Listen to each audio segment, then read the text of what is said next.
Assalamualaikum warahmatullahi wabarakatuh. Perkenalkan, nama saya Dori Aswandi. Pada kesempatan ini saya akan mempresentasikan hasil dari analisis saya terhadap jurnal yang ditugaskan. Di sini saya akan mempresentasikan dengan judul Analisis Efisiensi Pemasaran dan Margin Tomat di LGA Sabon Gari, Negara Bagian Kaduna, Nigeria. Saya Dori Aswandi dengan NPM E1D 080238080. Di sini saya akan memberikan tugas pemasaran produk pertanian dengan dosen pengampu Ibu Rida Rizky Novanda, SE, MSI. Di latar belakang tugas ini yaitu penelitian ini berangkat dari pentingnya sektor pertanian dalam meningkatkan pendapatan petani, mengurangi kemiskinan, dan memperkuat ketahanan pangan. Namun, peningkatan produksi tidak akan memberikan manfaat maksimal tanpa didukung sistem pemasaran yang efisien. Komoditas tomat memiliki nilai ekonomi tinggi dan banyak diusahakan oleh petani kecil. Tetapi menghadapi berbagai permasalahan pemasaran seperti sifatnya yang mudah rusak, produksi yang musiman, keterbatasan fasilitas penyimpanan, transportasi yang kurang memadai, serta minimnya informasi harga. Kondisi tersebut menyebabkan kehilangan hasil yang cukup besar dan menurunkan efisiensi pemasaran. Selain itu, perhatian pemerintah lebih banyak difokuskan pada produksi dibandingkan aspek pemasaran, sehingga masalah distribusi dan nilai tambah belum tertangani dengan baik. Oleh karena itu, penelitian ini dilakukan untuk menganalisis margin pemasaran, tingkat efisiensi pemasaran, serta kendala yang dihadapi dalam pemasaran tomat. Selanjutnya itu ada tujuan penelitian. Di sini ada 3 tujuan penelitian. Yang pertama itu menganalisis besarnya margin pemasaran yang diterima oleh produsen, pedagang besar, dan pengecer. Yang kedua itu mengukur tingkat efisiensi pemasaran tomat pada 2 pasar yang berbeda, Sabon Gari dan Samaru. Yang ketiga itu mengidentifikasi faktor-faktor kendala yang mempengaruhi kegiatan pemasaran tomat. Next, kita masuk ke metode penelitian. Metode yang digunakan dalam penelitian ini adalah metode survei dengan menggunakan data primer yang diperoleh melalui kuesioner kepada pelaku pemasaran tomat. Penentuan sampel dilakukan dengan teknik multi-stage sampling, yaitu memilih 2 pasar utama, Sabon Gari dan Samaru, kemudian mengambil responden secara acak dari daftar pedagang yang ada. Jumlah responden sebanyak 100 orang yang terdiri dari produsen, pedagang besar, dan pedagang pengecer. Data yang diperoleh dianalisis menggunakan statistik deskriptif seperti persentase, rata-rata, dan frekuensi. Selain itu, dilakukan perhitungan margin pemasaran untuk melihat perbedaan harga di setiap tingkat pemasaran, serta perhitungan efisiensi pemasaran dengan membandingkan nilai tambah pemasaran terhadap biaya pemasaran. Next, kita masuk ke temuan jurnal utama. Temuan utama penelitian menunjukkan bahwa bagian harga terbesar dari yang dibayarkan konsumen diterima oleh produsen, yaitu sekitar 95,47%, sedangkan pedagang besar dan pengecer masing-masing hanya memperoleh sekitar 2-3%. Meskipun demikian, tingkat efisiensi pemasaran berbeda antara 2 pasar yang diteliti.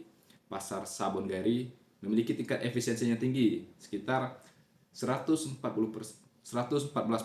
8,88%, sehingga dikategorikan efisien. Sedangkan pasar Samaru hanya memiliki efisiensi sekitar 35,66% yang menunjukkan kinerja pemasaran yang rendah. Perbedaan ini dipengaruhi oleh tingkat aktivitas pasar, jumlah pembeli, serta kemampuan pelaku pasar dalam menambah nilai produk. Penelitian ini juga menemukan bahwa kendala utama dalam pemasaran tomat adalah sifat tomat yang mudah busuk akibat tidak adanya fasilitas penyimpanan dingin, biaya input yang tinggi, kondisi transportasi yang buruk, keterbatasan modal, dan serta fluktuasi harga. Next, di sini masuk ke struktur pasar dan aktor pemasaran. Struktur pasar dalam jurnal menunjukkan adanya beberapa pelaku utama, yaitu produsen atau petani tomat, pedagang besar, wholesaler, dan pedagang pengecer, retailer. Produsen berperan sebagai pihak yang menghasilkan komoditas dan menjual ke pedagang besar atau langsung ke pasar. Pedagang besar berfungsi sebagai pengumpul dalam jumlah besar dan mendistribusikan kembali ke pedagang pengecer. Pengecer kemudian menjual tomat kepada konsumen akhir. Dari pembagian margin terlihat bahwa produsen memperoleh bagian harga terbesar, sedangkan pedagang besar dan pengecer memperoleh bagian yang relatif kecil. Hal ini menunjukkan struktur pasar yang relatif sederhana dengan rantai pemasaran yang pendek dan dominasi pada tingkat produsen, namun tetap. Next, di sini kita masuk ke aluran pemasaran dan alur distribusi. Saluran pemasaran yang digunakan dalam penelitian ini terdiri dari dua pola utama, yaitu yang pertama produsen ke pedagang besar, lalu pedagang besar ke pengecer, lalu pengecer ke konsumen. Dan saluran yang kedua itu produsen ke pengecer dan dari pengecer langsung ke konsumen. Alur distribusi dimulai dari petani sebagai penghasil, kemudian produk dikumpulkan oleh pedagang besar di pasar utama. Selanjutnya disalurkan ke pedagang pengecer dan akhirnya sampai ke konsumen. Pada beberapa kasus produsen menjual langsung ke pengecer sehingga saluran menjadi lebih baik. Saluran yang lebih pendek cenderung menurunkan biaya pemasaran, namun keterbatasan transportasi dan penyimpanan menyebabkan distribusi belum optimal.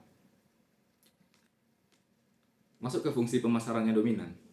Yang pertama itu fungsi fisik. Di sini ada 3 poin. Yang pertama, transportasi dari petani ke pasar, penyimpanan yang masih terbatas, dalam artian tidak adanya cold storage. Yang ketiga, itu penanganan produk yang mudah rusak. Yang kedua itu fungsi pertukaran. Fungsi pertukaran terlihat pada kegiatan jual beli antara produsen dengan pedagang besar, serta antara pedagang besar dengan pengecer dan konsumen. Proses pembentukan harga masih sederhana dan dipengaruhi oleh kondisi pasokan, permintaan, serta fluktuasi harga yang cukup tinggi. Yang ketiga itu fungsi fasilitatif. Di sini ada 3 poin juga, yaitu informasi harga yang masih terbatas, keterbatasan akses modal bagi pelaku pemasaran, dan kurangnya dukungan infrastruktur dan kebijakan pemerintah. Di sini saya membandingkan dengan tempat penelitian saya, yaitu di Pasar Panorama. Di sini perbandingan dengan kondisi di Pasar Panorama Kota Bengkulu, komunitas tomat. Terhadap aspek itu ditemukan pada struktur pasar dan aktor. Dari temuan jurnal itu produsen ke pedagang besar dan pengecer. Sedangkan kondisi pasar di Panorama itu dari petani, pengumpul, pedagang pasar sampai ke konsumen. Di sini faktor penyebabnya itu petani tidak menjual langsung ke pasar dan bergantung pada pengumpul.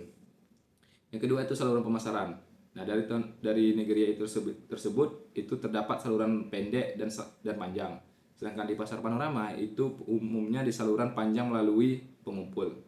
Faktor penyebabnya itu keterbatasan transportasi dan akses pasar oleh petani. Masuk ke poin ketiga, yaitu margin pemasaran. Temuan pada jurnal Tomat di Negria itu produsen menerima bagian harga terbesar, sedangkan di Pasar Bengkulu itu pengumpul memperoleh keuntungan lebih besar. Faktor penyebabnya itu posisi tawar petani lemah dan tidak memiliki akses langsung ke konsumen. Next, aspek lagi, poin keempat itu penentuan harga. Nah, pada negara tomat di Nigeria itu berdasarkan permintaan dan aktivitas pasar, sedangkan di Panorama itu mengikuti harga pedagang lain atau harga pasar harian.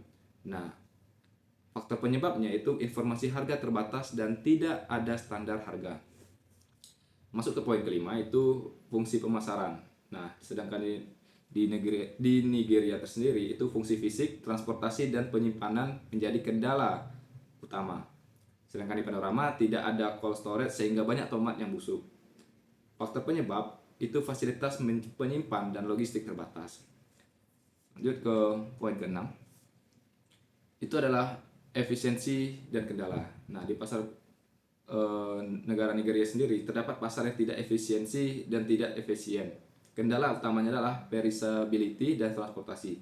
Sedangkan di Panorama itu pemasaran belum efisien, kendala harga fluktuatif, produk mudah busuk dan modal kecil.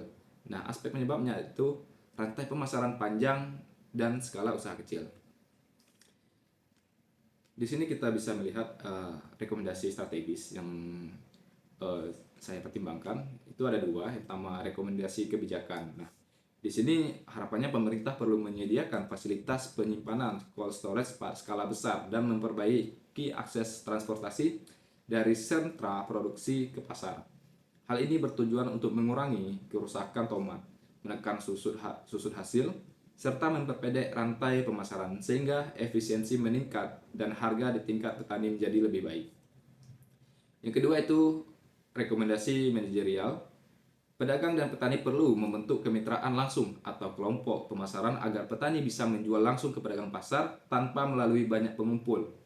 Selain itu, pedagang perlu melakukan sortasi dan pengelolaan stok harian untuk mengurangi kerugian akibat tomat busuk dan menjaga margin keuntungan tetap stabil. Di sini dokumentasi yang saya lakukan di Pasar Panorama itu dilakukan pada tanggal 16 15 Februari 2026 di Pasar Panorama sendiri di malam hari.